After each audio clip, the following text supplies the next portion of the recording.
तो आज मुझे मेरा एक दोस्त मिला जब मैं सुबह वॉक पे गया था। तो उसने मेरे से पूछा कि जब तुम्हें कंटेंट बनाना होता है तो कंटेंट किस तरह का बनाना चाहिए।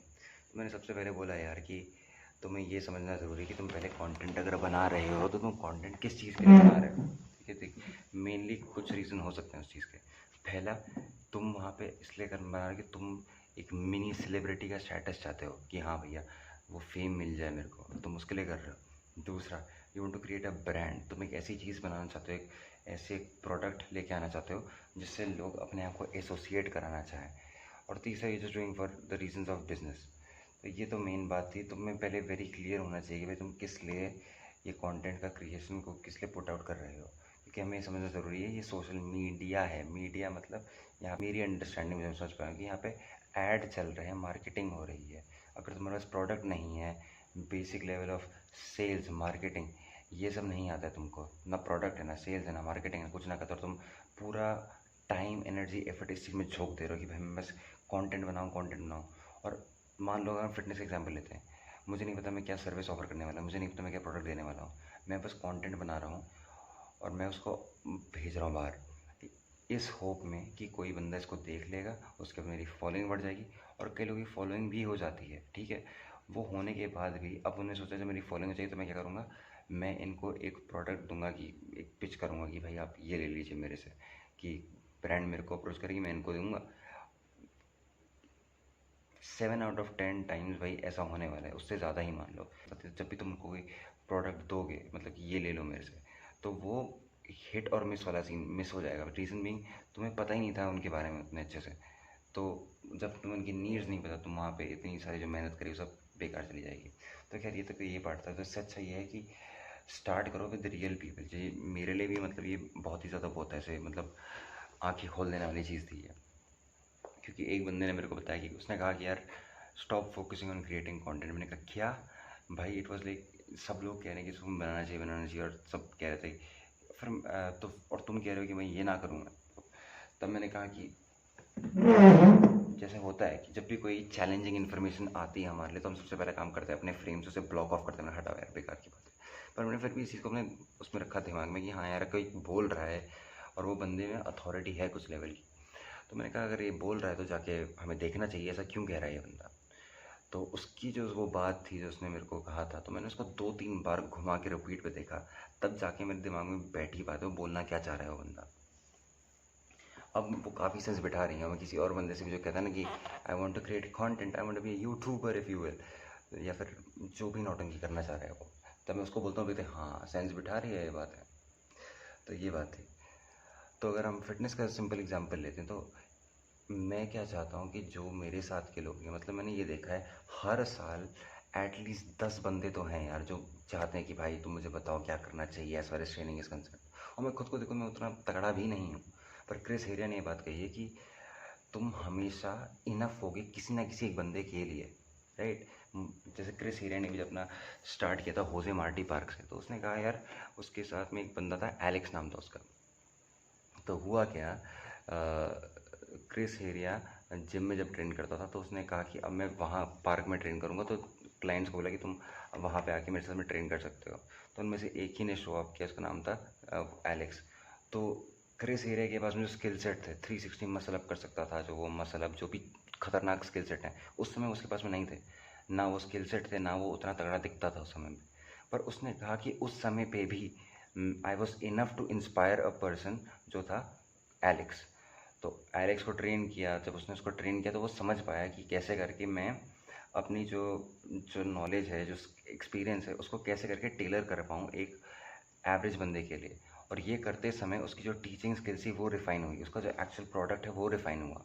और देखते ही देखते वहाँ पे वो शायद से $500 वो उसी पार्क में कमाना शुरू कर देते, कुछ नंबर वो ठीक से याद नहीं है। तो ये बात है। तो अगर तुम कुछ सर्विस देना चाहते हो, और मैंने ये भी देखा है जब मैं वीडियो पुट आउट कर रहा हूँ, लोग कहेंगे अरे वाह तुमने बहुत अच्छा बोला, ठीक है, लाइक्स आ रहे हैं, कमेंट, ये सब वो सब। वो बस अपने ईगो को मसाज करने जैसा होता है एक टाइम के बाद में। क्योंकि बहुत मुश्किल है यार, अगर तुम सोच ये मीडिया पे कोई भी piece of content put out कर रहे हो और तुम ये ना देखो कितने लाइक्स आए, कितना एंगेजमेंट है क्या नहीं है। अगर तुम्हें अपने लिए ना भी चाहो, तुम कहो कि हाँ भाई मेरे को लाइक से फ़र्क नहीं पड़ता, पर फिर भी एल्गोरिथम के हिसाब से तुम्हें उस चलना पड़ेगा कि हाँ इसमें ये सब चीज़ें आनी चाहिए। तो इसीलिए मैंने ये देखा यार, वही सही है कि जो लोग मेरे साथ में भी हैं, और जैसे 10 लोग हैं, मैं इनको ट्रेन कर रहा हूँ फिलहाल, इनके साथ मैं ट्रेनिंग कर रहा हूँ। इनके जो इससे क्या हो रहा है, जो मेरा भी समझाने का तरीका है या जो मेरे पास चीज़ है ऑफ़र करने के लिए, उसमें भी रिफ़ाइनमेंट आते जा रहे हैं, तो वो भी तगड़ी होती जा रही है। ये लोग ये रिज़ल्ट देख रहे हैं, और बहुत कमाल की बात ये हो रही है कि मेरे को एक्चुअली में फ़ीडबैक मिल रहा है। जैसे अभी मैं कैमरे से बात करूँ, यहाँ इसमें कोई फ़ीडबैक नहीं मिलने वाला है। लोग यहाँ तक कमेंट करने से डरते हैं, पता है। अगर मैंने एक वीडियो डाली थी, उस पे कहीं पे कुछ कमेंट करना था, कुछ रहा होगा, मेरे को याद नहीं है ठीक से। तो एक बंदे ने कुछ कमेंट किया, पर उसके नीचे एक बंदे ने कहा कि हाँ मैं इसी कमेंट के लिए सर्च कर रहा था ताकि मैं उस पर लाइक कर सकूँ। पता नहीं क्या है कि लोग यूट्यूब पे कमेंट करना पसंद नहीं करते हैं। क्या है कि अब जैसे मेरे पास सामने बंदा है, वो मेरे को फीडबैक दे रहा है, उसकी जो दिक्कत है मैं उसको ठीक कर सकता हूँ। अब उसको एक चांस है ना, मैं उसकी दिक्कत ठीक कर सकता हूँ। उसके जो डीपेस्ट डार्केस्ट वो हैं, क्या कहते हैं, दिक्कत है जो वो झेल रहा है, what is keeping him up at nights, जितना मैं उसका जो इनर मोनोलॉग है उसको समझ पाऊँगा, वही जो कैची फ्रेज़ हैं, जैसे कि how to lose belly fat, जो भी है जो लोग बोल रहे हैं, जब तुम्हें वो पता लगेगा तब तुम अगर प्रोडक्ट पिच करोगे तो तुम्हें लगेगा हाँ हम इनसे रिलेट कर पा रहे हैं, और उसके बाद तुम्हारे पास अथॉरिटी है, फिर तुम्हारे पास दम है उस चीज़ को बैक करने के लिए, तो वो भी किया जा सकता है। अब रही बात कंटेंट क्रिएशन की। अब मान लो तुम्हारे पास, तुमने ये सब चीज़ें कर ली हैं, अब तुम कंटेंट क्रिएट करना चाहते हो। कंटेंट क्रिएशन में भी मैंने जहाँ तक अभी मेरी अंडरस्टैंडिंग है, उसमें मैंने दो तरह से लोगों को देखा है कंटेंट बनाते हुए।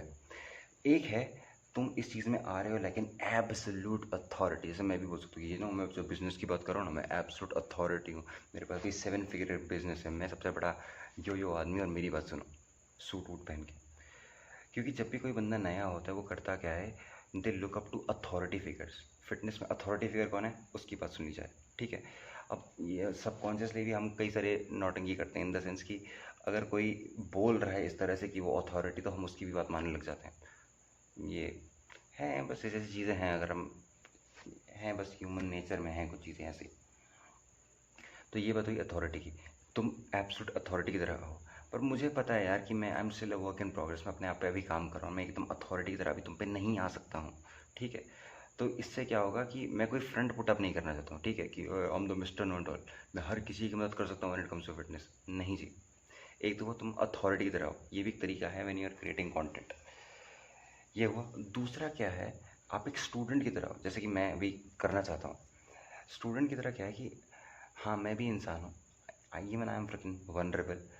क्योंकि देखो, ग्रेटेस्ट कोई अथॉरिटी कैसे बन सकता है, greatest minds in their death bed, even उन्होंने कहा है कि only thing that I know is I know nothing. Socrates type के लोगों ने ये सब चीज़ें कह रखी हैं भाई, वो कह रहे हैं मरने के टाइम पे कि हमें कुछ भी नहीं आया भाई, ये चीज़ पता है बस खत्म है। और बहुत ट्रिमेंडियस पॉसिबिलिटी है इस चीज़ में कि तुम्हें नहीं पता है, तो तुम आंसर ढूंढना शुरू करोगे ना। किसी भी बंदे को कोई चीज़ समझाना इम्पॉसिबल हो जाता है जब उसे लगे कि वो चीज़ को आती है। तो I want to be that kind of person कि हाँ थोड़ा बहुत इन चीज़ों को कॉन्स्टेंटली, इस डूल को मैनेज करना कि हाँ मुझे ये आता है, इसमें मेरी थोड़ी बहुत एक्सपर्टीज़ है, पर मुझे ये चीज़ नहीं आती है, और इसमें भी मैं थोड़ा स्कोप फॉर इम्प्रूवमेंट छोड़ रहा हूँ कि कुछ नई चीज़ आएगी तो मैं उसको ब्लॉक ऑफ नहीं करूँगा, मैं उसको समझूंगा इसमें भी। तो हम जब बात कर रहे थे एज अ स्टूडेंट आने की, जैसे मैं स्टूडेंट की तरह आना चाहता हूँ, तो मैं कहूँगा यार ये चीज़ों में मेरे को सक्सेस मिल रखी है, मैं इतना आपके साथ शेयर करना चाहूँगा। क्योंकि जब मैंने स्टार्ट किया था ना, तो मैंने भी फिटनेस में, मान लो मैं फिटनेस का एग्जाम्पल लेता हूँ अभी, फिटनेस में मैंने ढूंढा था अथॉरिटी फिगर्स को कि कौन लोग हैं, और मैंने जब उनके पोस्ट देखे तो वो बस मोटिवेशनल चीज़ें बोल रहे हैं कि you got to work hard, ये वो नौटंकी हसल फसल। अरे रहन दो यार, बात सुनो मेरी, ये जो है ना, ये बस मोटिवेशनल कोड है। तो मुझे वो जो बोरिंग चीज़ें हैं ना, जो डे इन एंड आउट करनी है, you are skimming through it, तुम उसके बारे में बात ही नहीं कर रहे हो। रेप रेंज क्या होना चाहिए, सेट क्या होना चाहिए, प्रोग्रामिंग कैसे करनी चाहिए, इंजरी हो जाए तो उसका क्या करूँ, इंजरी प्रिवेंशन के लिए क्या करूँ, क्या खाना खाना चाहिए, और अगर मैक्रोज सेट करना ज़रूरी है, नहीं करना तो और क्या मेथडोलॉजीज़ हैं, ये सब नौटंकी जो जिसकी सही में एक्शनेबल स्टेप है, अगर ये तुम नहीं बता रहे तो मैं क्या करूँगा तुम्हारे मोटिवेशनल कोड्स का। तो मैंने उस समय अपने आप को कहा था कि यार अगर मेरे को इस चीज़ में रीज़नेबल अमाउंट ऑफ सक्सेस भी मिलती है, तो I am going be documenting my journey किसी भी फॉर्मेट। खैर मैं उस समय कर नहीं पाया, पर अब जो मैं आगे लेके जाऊँगा उसमें मैं डॉक्यूमेंट करने वाला हूँ बहुत तगड़ी तरह से। तो मैं अपनी जर्नी को डॉक्यूमेंट करूँगा, और जो भी नया बंदा, ओहो, कोई मैसेज करता है ना तो फिर ऐसा हो जाता है। तो जो भी नया बंदा है मैं उसके साथ में ये शेयर करना चाहूँगा, ठीक है। और I am going be taking you along for the ride. और हर साल में मैं रिव्यू करूँगा जो मेरे को पहले आता था उसमें से। जब भी हम नॉलेज के परस्यूट में जाते हैं ना, तो नॉलेज में चीज़ों का एडिशन होता है, मैं ये भी सीख लूँ वो भी सीख लूँ, तो ऐड कर रहे होते हैं। पर जब हम विजडम की बात करते हैं तो वहाँ पे सब्ट्रैक्शन होता है चीज़ों का। जो काम नहीं करते, फॉल्स डॉगमास हैं, उनको हटाना बहुत ज़रूरी होता है when you talking about wisdom. तो ये बात भी है। तो हम बात करें दो तरह से आ सकते हैं, अथॉरिटी की तरह, दूसरा है एज अ स्टूडेंट। और जब तुम स्टूडेंट की तरह तुम कर रहे हो तो एक लेवल पे पहुँच ही जाओगे, तब तुम्हारे पास थोड़ा बहुत अथॉरिटी आ जाएगी उस चीज़ में। जैसे मैं बोलूँ कि अब जैसे बिज़नेस में भी आता है, ये भी बहुत कमाल की बात है कि कुछ लोगों का क्या रहता है, उन्होंने क्या किया है कि उनके बिज़नेस में दम नहीं होता, तो वो अपने आप को ऐसे पोज़ करेंगे that they are the minority हैं, उनके पास में कुछ माइनॉरिटी नहीं, उनके पास मोनोपोली है किसी चीज़ की। तो जिस बंदे के पास में जो खुद्दू सा है, वो अपने आप को दिखाएगा कि मैं मोनोपोली हूँ भाई, मेरे से बढ़िया कोई नहीं है, ठीक है। पर असली बात ये है, जो एक्चुअली में मोनोपोली होते हैं ना, वो कभी भी इस चीज़ को सामने लेके नहीं आने वाले कि हम मोनोपोली हैं। क्योंकि अगर वो मोनोपोली है तो गवर्नमेंट उनके पीछे आ जाएगी। ये गूगल के साथ में हो रहा है, ये गूगल के साथ में हम उसको सर्च इंजन की तरह जानते हैं, पर वो अपने आप को उस तरह से पोजीशन नहीं करते। There is a reason behind it. तो इसीलिए हमें करना ये चाहिए, एक ऐसा फिटनेस में भी हम ऐसा मार्केट साइज ढूंढने वाले हैं जो कि लोगों को सिर्फ पता ही नहीं, जो नॉन एग्जिस्टेंट पार्ट है। एकदम छोटे से मार्केट साइज को लिया, उसको कम्प्लीटली डोमिनेट एकदम ध्वस्त कर देंगे, ठीक है। वहाँ पे हमसे ऊपर कोई हो ही ना, फिर धीरे धीरे कॉन्सेंट्रिक सर्कल में हम बड़े होते जाएंगे। ऐसे ही हम जो भी चीज़ करना है उसमें हम इसी तरह से अप्रोच करने वाले हैं उसको।